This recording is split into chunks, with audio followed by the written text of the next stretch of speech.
बहुत बहुत स्वागत है एक बार फिर से घटना चक्र में आपका। पुणे में सीरियल ब्लास्ट मामले में 24 घंटे के बाद भी अब तक जो एजेंसी हैं जो उनका जांच कर रही है उन्हें कोई ठोस सुराग उन्हें नहीं मिला है। सबसे पहले देखते हैं अपनी ये विशेष रिपोर्ट।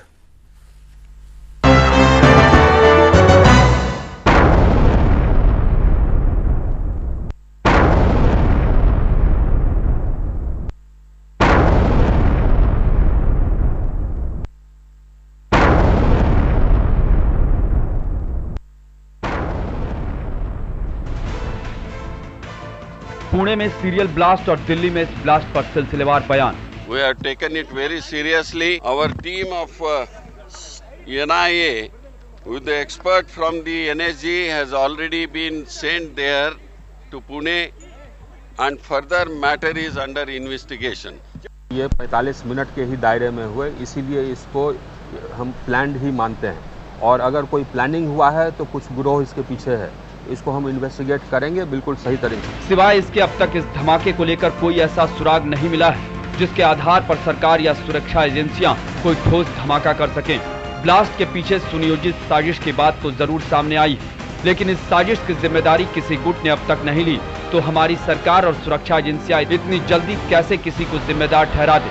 वैसे भी किसी को जिम्मेदार ठहराने के लिए ठोस सबूत की जरूरत होती है और वाकई अगर हमारी सुरक्षा एजेंसियां इन धमाकों के पीछे या इसके बाद कुछ ठोस कर पाती तो इस तरह के धमाके होते ही क्यों।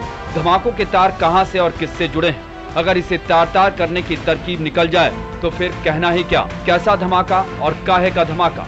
लेकिन यक्ष प्रश्न आज भी और सालों से, ये तरकीब निकले तो कैसे और निकाले तो कौन।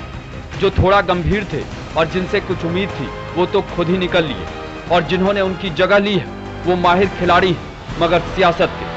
तरकीब सुझाएंगे भी तो शायद सियासी, पत्ता चलेंगे तुरुप का, लेकिन शायद सियासत की ही खातिर। फिर भी उम्मीद करने में क्या जाता है, उम्मीद पर ही दुनिया टिकी है और हिंदुस्तान की जनता तो उम्मीदों के सहारे ही जी रही है। बहरहाल धमाका भी लो इंटेंसिटी का ही तो है, इसे लेकर हाइप करने की जरूरत ही क्या।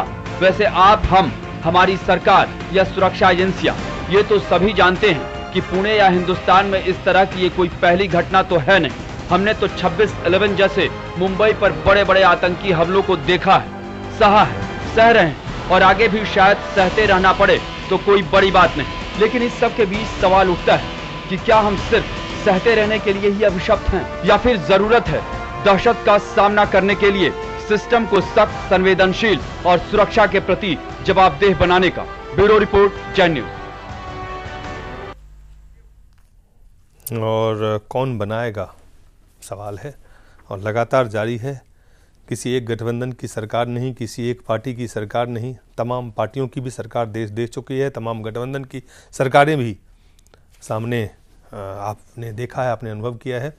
विजेंद्र, सबसे पहले आपसे जानना चाहेंगे कि 24 घंटे के बावजूद कहीं एक स्वाभाविक सा सवाल आता है कि क्या हमारी इंटेलिजेंस एजेंसी, क्या हमारी पुलिस व्यवस्था, एक बार फिर से सवाल तो होंगे ही, इसको ठीक करने का कोई प्रयास नहीं हो रहा है, ऐसा लगता है, या प्रयास हो रहे हैं और गंभीरता से नहीं हो रहे? क्या प्रयास तो निश्चित हो रहे होंगे जब इतने NIA और तमाम टास्क फोर्स और कई चीजें लगी हुई है, खुफिया एजेंसियां लगी हुई है, एक के बाद एक एजेंसी, नई एजेंसी बन जाती है, नए कानून बन जाते हैं। पोटा के बाद टाडा के बाद पोटा, उसके बाद कई और तरह के मकोका वहां पे महाराष्ट्र में है। इसके बावजूद और जिस तरह आपने दुबई से अबू जिंदाल को लाया, आपने कहा कि हमने सबसे बड़ा रैकेट ब्रस्ट कर दिया है और वो भी औरंगाबाद के पास का रहने वाला है, उसी एरिया का है, और आपने इतने दिन तक दिल्ली पुलिस ने किया, उसके बाद खुफिया एजेंसियों ने उसकी किया, और उसी एरिया में फिर इतने सीरियल ब्लास्ट होते हैं, तो ये दुखद है। आपने क्या उससे उगलवाया?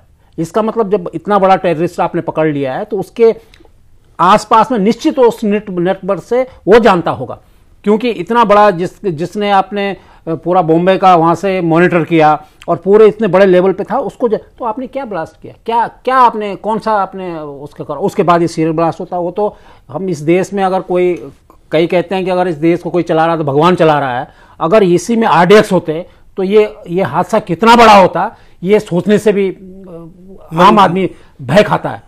आप और आपने कहा कि नहीं लो इंटेंसिटी का है, बीच में तो ये भी कहने लगे थे कि नहीं ये छोटे मोटे धमाके थे।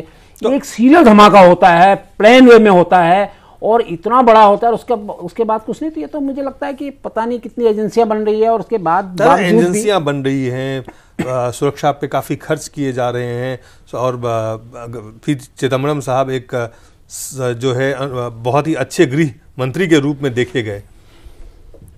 इसके बावजूद भी जो जो जो जो परिणाम आने चाहिए था वो सामने नहीं दिख रहे हैं। देखिए, मैं एक प्रैक्टिकल बात बताऊं, हम लोग सभी दिल्ली में हैं। जब कोई घटना घटती है तो दिल्ली पुलिस भी बहुत एकदम एक्टिव हो जाते हैं।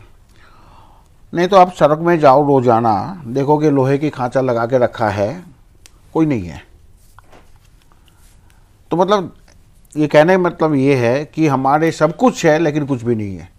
खांचा लगा के रख दिया तो क्या वो गाड़ी ऐसे जाएगी, लेकिन गाड़ी में क्या है नहीं है इस देखने के लिए जो खुफिया एजेंसी की हो, पुलिस वाले की हो, जो ड्यूटी है, इंटेलिजेंस मतलब टोटल होम मिनिस्ट्री की जो ये है कार्रवाई है, ये है हमारे सब कुछ। लेकिन वो तब तक रहता है जब तक कोई घटना नहीं घटती है। घटना घटने के बाद ये लोग हाजिर हो जाते हैं। और ये बड़ी अफसोस की बात है कि जिस दिन महाराष्ट्र की ही कोई नए गृह मंत्री बने, उस दिन ही उसकी स्वागत के लिए 5 धमाके हो गए और भला वो कमजोर था, उसी दिन मुंबई के पुलिस कमिश्नर भी उन्होंने भी लिया। तो इसलिए जो है कि उनकी स्वागत के लिए जो बनाया था, तो इसमें हानियां ये हो गई कि आपके देश की गृह मंत्री की स्वागत के लिए किया और प्लान्ड वे से महाराष्ट्र में फिर वही घटना घटी जो घटना इससे पहले भी घटी थी। तो मतलब महाराष्ट्र में इतनी घटना के बावजूद वहाँ के खुफिया एजेंसी, वहाँ के पुलिस वाले, वहाँ के जो रखवाले हैं, कोई भी इसके ऊपर ध्यान नहीं देते, नजर नहीं देते, जिसके कारण हमारे देश में यह घटना घटती जा रही है, बढ़ते जा रही है। पिछले समय जर्मन बेकरी में भी वही हुआ और बाकायदा वहाँ आपने देखा होगा कैमरे लगवाए गए, वो कैमरे काम नहीं कर रहे थे। तो मतलब इतना नॉन सीरियस आप उसको non serious attitude towards security जो है कहीं ना कहीं गंभीर नहीं है, जो हमारी they are not serious at all. चलिए, एक बहुत बड़ा सवाल सामने है। फिलहाल आपका बहुत बहुत धन्यवाद दादा विजेंद्र जी, आपका भी बहुत बहुत धन्यवाद और आप सब लोगों का बहुत बहुत धन्यवाद।